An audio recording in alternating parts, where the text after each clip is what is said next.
Hello guys good morning. आज चाहिँ मैले ब्रेकफास्टमा साबुदानाको पुलाउ बनाएको छु कि मैले साबुदानालाई हिजो सुत्नुभन्दा अगाडि नै भिजाएको थिएँ।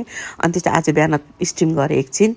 अनि आफ्नो घरमा जे भेजिटेबल छ त्यसलाई मसिनो गरेर कट गरेँ होइन। अनि मैले एउटा फ्राई प्यानमा चाहिँ 1 चम्चा घिउ हालेँ। अनि त्यसपछि जिरा फुराएँ। अनि त्यसपछि आफूले कट गरेर राखेको प्याज र अनि हरियो खुर्सानी पनि फुराएँ।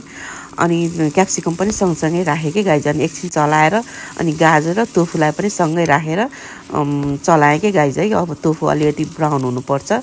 अनि मैले मेरो घरमै फ्रोजन केराउ थियो त्यसलाई राखेर एकछिन फेरि चलाएँ। अनि मैले ड्राई नट्स पनि राखेँ। तपाईँहरू नराख्नु भयो नि हुन्छ, यो अप्सनल हो।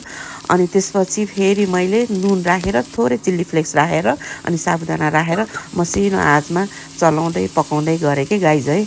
अनि स्वादको लागि मैले थोरै सुगर पनि राखेको छु होइन।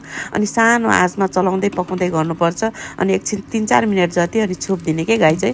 अनि यस्तो नरम होइन एकदम नै अब स्वादिष्ट भएर स्वादिष्ट हुन्छ कि गाइज। हेल्दी फुड पनि हो, तपाईँहरू पनि ट्राई गर्नु होला ब्रेकफास्टमा होइन। छिटो पनि पाक्छ के गाइज है।